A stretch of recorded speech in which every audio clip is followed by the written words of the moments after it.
You talk about this dirty green stuff all the time. I saw California just announced they're going to ban gas-powered vehicles from being sold by 2035. The sad part about these things is they usually catch on with other places. Is this thing catching on? Yeah, it sure is. New York, Washington State, a lot of other states are actually starting to pass bills, or they're building or they're creating those bills now, writing them.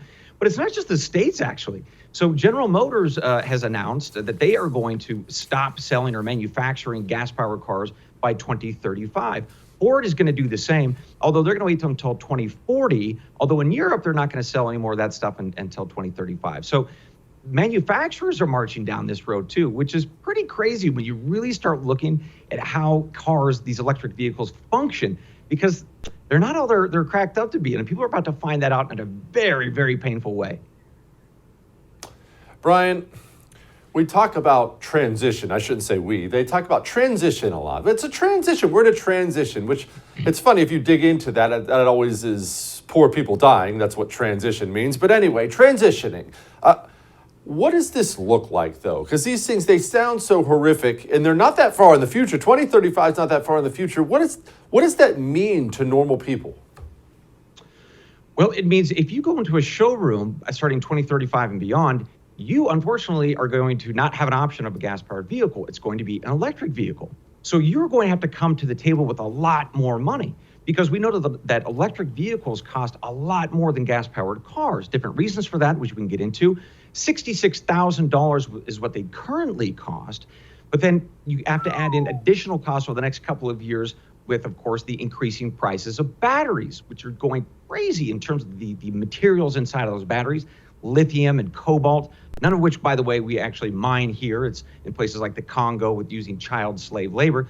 But nevertheless, the point is the price of those things are very expensive. And God forbid you get into a car accident with one of those things, dramatically went from 20 to 50+% more expensive to repair that car.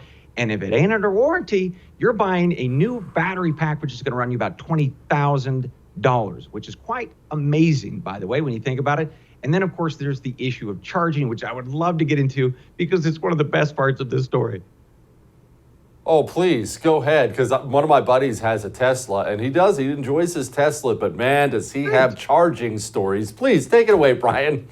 Oh, my friend, this is so great. Okay, so there's level 1, level 2, and level 3 charging stations. Each of those offers owners different sort of benefits, as it were. Level 1 is the lowest, it's least efficient. So you can buy one of these fancy cars, you plug it into your house, basically one of those outlets. It's going to take you 4 days to charge up your car. Congratulations. You're going to work one day, and then you're going to come home and say, honey, I got to take 4 days off to charge the car. All right.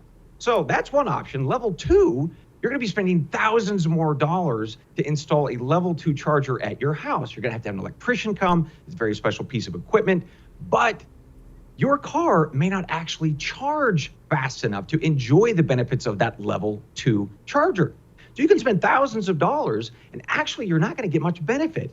But maybe you do. Maybe you get some benefit there, right? So we're looking at 8 to 12 hours of charge time. All right, there are about 35,000 of those charge stations all around the country. Well, what if you don't own a home and you're in an apartment complex or in a condo building? Well, you better go to Walmart and stay overnight there, because that's where those level 2 chargers are, and it's going to take you 8 to 12 hours. Now, finally, there are these level 3s. Well, those are fine if your car can use them. The other piece here, Jesse, and I love this so much, batteries are finicky. They don't like to be charged when it's too cold, and they don't like to be charged when it's too hot outside. So if you're in Alaska, sorry, or anybody in the wintertime, you're going to have problems charging your car. Same thing in the summertime. Or if you live in Texas, Arizona, your car is not going to charge as efficiently. Also, strange little things like the length of the cord from the power station to the car. That's going to change your charge time too. So all in, consumers have a lot to learn about these rigs, and I don't think they're going to like it.